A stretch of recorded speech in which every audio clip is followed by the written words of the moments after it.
Hey guys, welcome back to Doing Becky Things. I'm Becky. I'm going to be doing the things. And today we're going to be talking about doing epic shit, or at least the concept of doing epic shit and what that means and can you even do it. Um, the reason being is because the lovely Facebook ads and Instagram ads, the ad gods, reached out to me and sent me a poster on my feed that looked absolutely beautiful. And my initial reaction was, heck yes, I love it. And then 2 seconds after the heck yes, I love it, it sent me into a downward spiral of, I'm not capable of actually doing this. I don't live this lifestyle. I don't want to put that pressure on me that I need to do this. And it just, crisis of consciousness, epic dilemma, definitely not epic shit, but like epic dilemma for real. It sent me into like a depression for like a week, 2 weeks, a while. So let me show you the culprit. Still getting used to the camera. This poster, absolutely beautiful, right? Like it's great. It's amazing. It's got a good message. However, my initial reaction of woo went away really quickly when I was like, well, I don't do epic things. And what is epic? So in my mind, epic is a wild, crazy vacation. Epic is doing an extreme sport. Epic is potentially being rich. Um, just living a lifestyle that is not typical.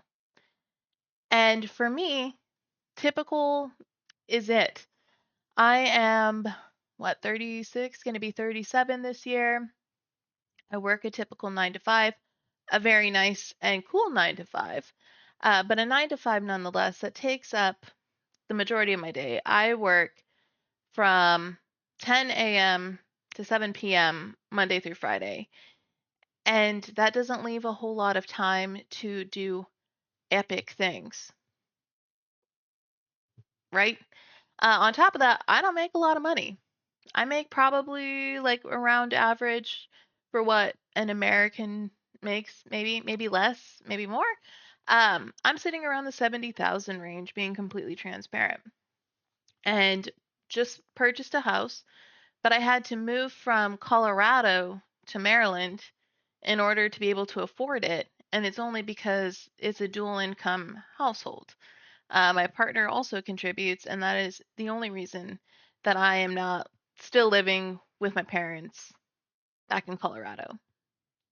Um, so there's not a lot of money to do these epic things. I mean, the last time I went on a vacation, it was a family vacation with my partner's family 2 years ago to Disney, and he paid for all of it because I couldn't afford it. And yeah, just like with life and everything, I don't want to go into a serious amount of debt just to say that I went to a beach, or to say that I jumped out of a plane, because the experience is cool and all, it makes for a great story, but I'm not trying to get my wages garnished. I'm not trying to get the lights shut off. And I think that that's how it is for most Americans. And then on top of that, after working a 40-hour week, it is so hard to motivate to do anything else, if I'm being completely transparent. Like, even shooting this video, I have wanted to do this for over a month, but I have not motivated myself. I have not convinced myself to try because I'm thinking, girl, this is just going to be a waste of your time. But the reality is like this moved me enough that I thought maybe other people might feel the same, and it doesn't hurt to put this out into the universe so that maybe you don't feel so lonely, or if you come across that poster, you don't feel so bad. Because it just, like I said, it just sent me into this depression and like, who am I? What do I like to do? Like, what is my definition of epic shit? Because I don't want to go to some millionaire billionaire party. That one that happens every year. I think it's in California, the music festival. Oh, I'm blanking. Anywho, I'm not a huge partier. Um, I don't want to do motocross. I don't really want to jump out of a plane. Like, so what is epic to me? And how can I live a lifestyle that, if not epic, at least feel incredibly fulfilling? And that made me think, like, well, what do I want? So when I initially started this channel, I wanted to do crafting. Um, I called it just winging it, and I was going to do different crafts, and that was hopefully going to be my avenue. But I realized after a certain amount of time, like, I don't want to put myself into a niche like crafting because whilst I enjoy it, it's not something I want to do every single day. Plus, it's expensive, and as I just told you, like, I'm not living paycheck to paycheck, but money's still tight. I'm not driving a brand new car. I don't have a brand new cell phone. Shoot, like, this is $100 headset, and even then I was like, do I really want it? Um, so yeah, it's like, what do I even want to do, and who am I, and what am I about? Now, luckily, I have a partner who helps me like talk things out, explore possibilities, like all that jazz, and he's a good sounding board, and I'm very lucky and very blessed for that. But even he couldn't help me like try to figure out who I am because in the discussion with him and our friends, I mean, he is passionate about woodworking so much so that we packed up our lives from Colorado. He quit his very well-paying job to pursue woodworking because that's what he loves to do. That's his passion. He said that even if he was barely getting by or even living on the streets, as long as he could continue doing woodworking, he would be happy. And then his friend, who is a tattoo artist, or our friend who is a tattoo artist, she said that she'd be perfectly content living underneath a bridge, not making any money, so long as she could do art. And then we went to Delfest recently, and Sierra Farrell was playing, and she is absolutely fabulous and amazing. And from what I heard, her story was she was homeless for a while because she was pursuing song making and singing, and that was her priority. She didn't care that it didn't pay the bills because that's what she wanted to do. And that made me realize like there's literally nothing in my life that I can think of right now that I'd be willing to give up all of this for just so that I could do. I'm like, should people have that passion? Does everyone have that kind of passion about something? And is something just wrong with me? Like, how come I don't feel that strongly about anything? Even with creating a YouTube channel, there was literally no niche that I could think of that I would want to explore or talk about or make a video about every single week, every single day, even every other day. Like, literally, like, there's nothing that I want to do every single day, except maybe like touch grass and enjoy some sunshine. Like, but who doesn't want to do that, you know? And so I've just been trying to explore like how can I find a passion being nearly 40, being a typical American that doesn't make a lot of money, doesn't have a lot of time. Period. Because I want to spend time with the family here, with my partner. I want to sleep. I do make time now to work out, which, you got to set that time aside because your girl's trying to lose weight. But, like, how do I find additional time to, like, search for a passion and to even explore, like, possibilities? Is this something that just falls on your lap that you just try and it just clicks and, like, it works?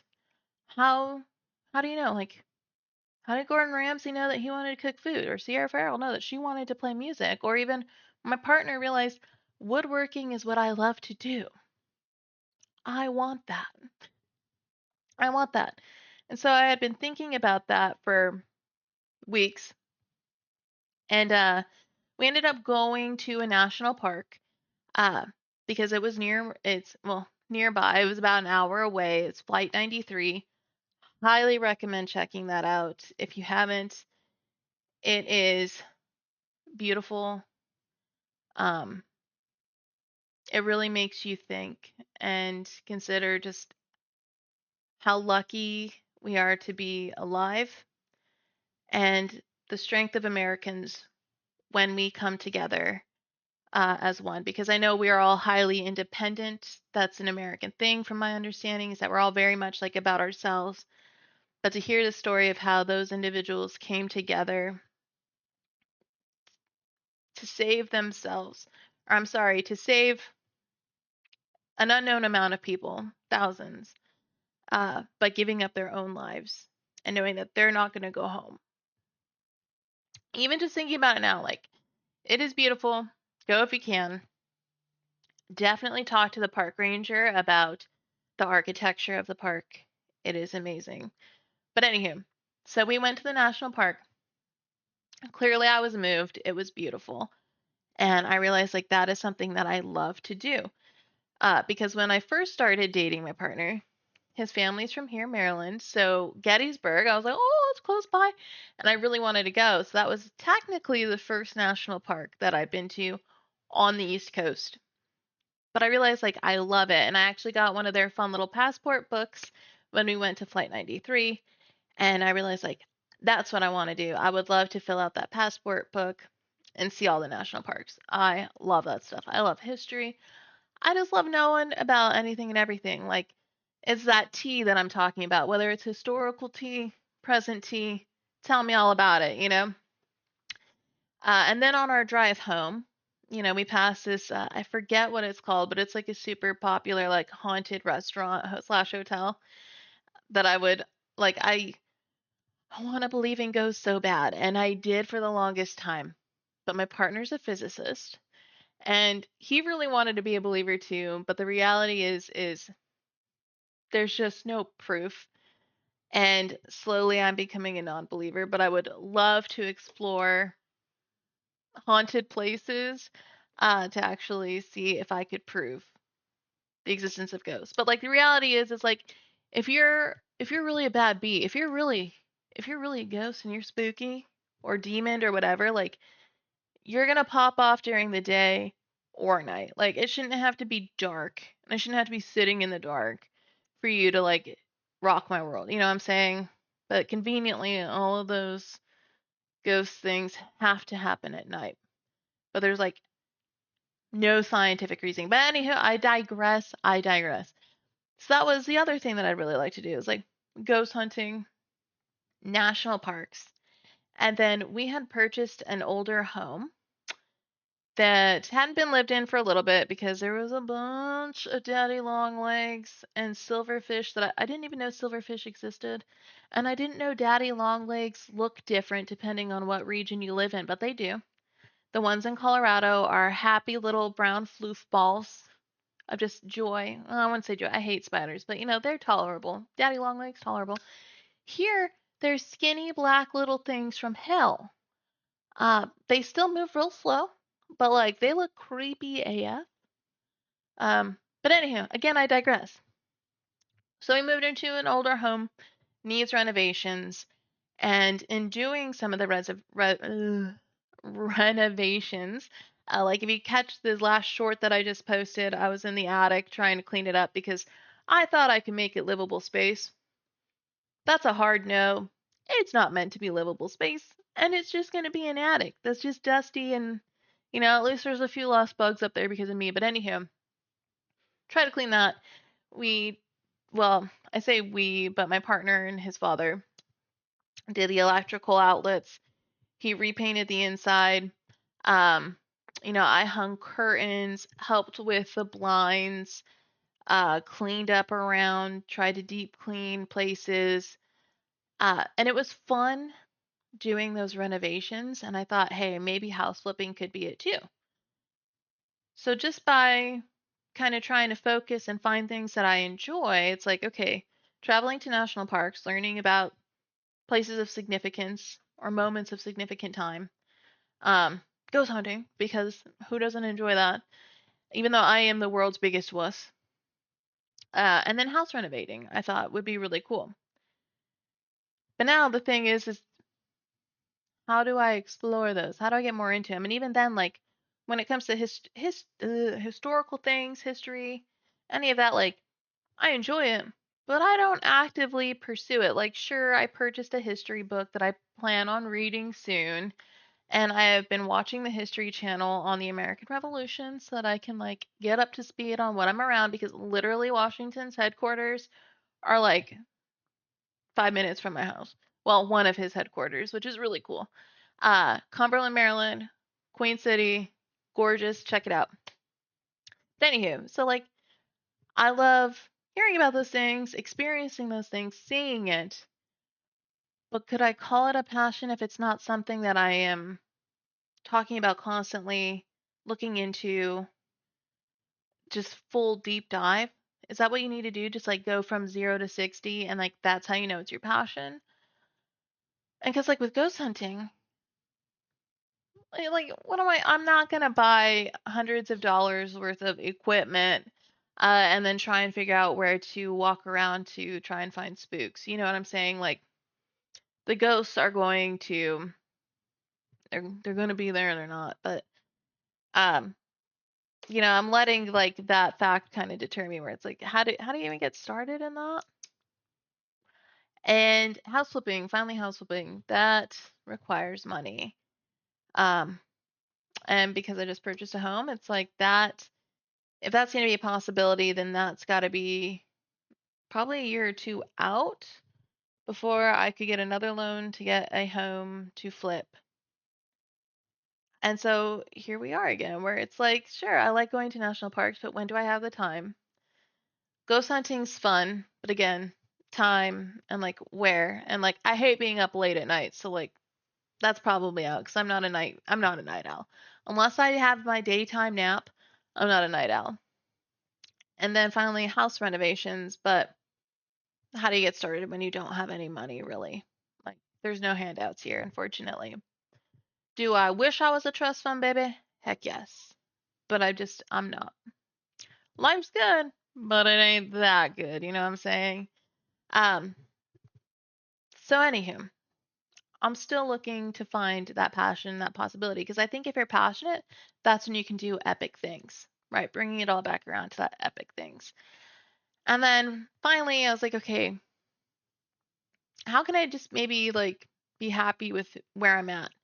And so I looked into being mindful because that's also something that at work they were like, hey, you need to work on your critical thinking and mindfulness. And I was like, okay, what's mindfulness? And like, heck yes, I'm the critical thinking because I didn't realize how lazy of a thinker I am until like somebody pointed out. And I was like, oh, you're right. But anywho, been doing courses on that, looking into mindfulness. And actually, mindfulness kind of really helped me stop stressing so much about doing epic things because I have learned in like the very brief bit that I've read about, although I do like the book. The book is called The Magic of Mindful Self-Awareness by Matt Tenen. Looks like that. Maybe. Can you see it? Looks like that on Amazon. Um, Help me realize that rarely am I ever actually experiencing the moment that I'm in. Like when I'm brushing my teeth, I'm thinking about, well, I got to start work in 3 hours. I need to do this, this, and this before then, all while brushing my teeth. I never actually realize I'm brushing my teeth. It's kind of like when you're driving your car and you know how, like, you just wake up and you're like, oh, wow, I drove like 10 minutes and I don't even know where I was at during that 10 minutes. That's kind of how I live my life all the time, where rarely was I ever truly in the moment thinking about how lucky I am now, focusing on the person that I'm with and really on what we're doing.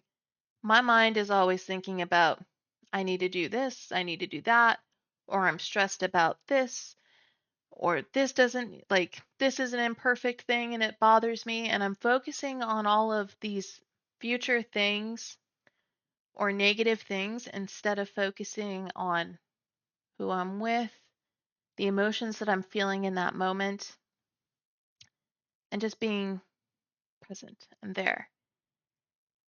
And in this book, he talks about how when he was in prison that he realized that he could have the best day of his life every day or most days by just being present. Because when you're not focusing on the future or making up arguments in the past, because I do that a lot, I will think about past time and I will fight about it all over again, but have way wittier comments in this go around than in the previous go around. Anywho, I'm always thinking about the past or the future, but never in the moment. And he made me realize, like, you're right. If you can be present here and now and focused on the person that you are with, this is all that really matters. Because I could get hit by a rock from the sky or have a heart attack and be gone a minute from now. And then all those future worries didn't matter. And then for all those things that I'm thinking about in the past, all of my mistakes, all of my failures, the negatives, the arguments, even the good, happy moments, those are in the past. They're no longer relevant to the here and now. That while they have shaped me and brought me knowledge of some sorts, it is water under the bridge. The only thing that we really have is this moment and being here. And trying to focus on that has helped me stress out way less. I'm actually remembering more because I'm not thinking of a million things in my head anymore. I'm just focusing on who I'm with or what I'm doing 100%. And when my mind starts to drift, I try to bring it back and it's like here, like as cliche as it is, that turtle in Kung Fu Panda where it was like um the present, or it's called the present because it is a gift, just makes so much more sense to me now. And like, I hope that everyone can have that kind of realization at some point. But it helped me realize like, I may not be doing things that I consider epic necessarily, but I can still be happy. So at least I've reached that kind of level of like, I'm content and like, I am very blessed. I have a great family, I have great friends. Um, I mean, honestly, it's like I don't have a whole lot to complain about. Um, but like, yeah, I'm just your typical like working 40 hours a week, nothing special kind of gal. And I do wish that I could feel like I'm doing epic shit. But what even is that? So maybe you guys can help. Leave a comment. Tell me your thoughts on what you think epic is. Do you live an epic life? Do you have any suggestions on how I could be epic? Or on how I could find a passion? Do you have a passion? Tell me what you do. Maybe I could look into that. But anywho, I think I've ranted enough. Thank y'all for hanging out. Thank y'all for listening. I'm looking forward to hearing from you because your girl needs some guidance. So please, please, please leave a comment. Tell me what you think. And I'll catch you in the next one. Y'all have a fabulous rest of your day, your night, whatever you're doing, wherever you're at. I hope it's fabulous.